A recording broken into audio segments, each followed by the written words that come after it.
Time to tear down this power wall. Let's get started.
Okay, go ahead, turn it on.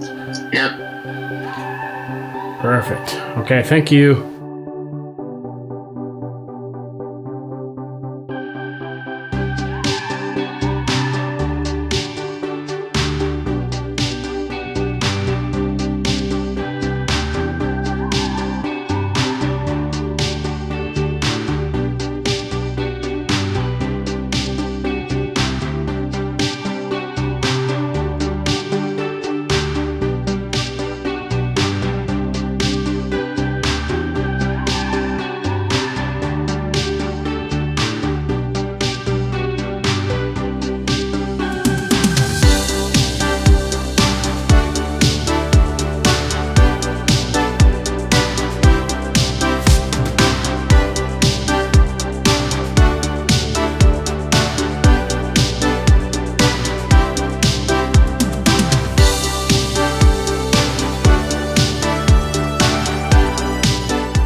Here's the look with everything uninstalled. Kept the DC there, probably move it down. And then there's my low center. That's just temporarily hooked up so I can power the shed right now. And then I'll work on the board, probably expand it, bring it over, and start laying out the new equipment. All right, guys, going to finish up the video now. This is a really good first step. Thanks for watching. Take care. Have a great day.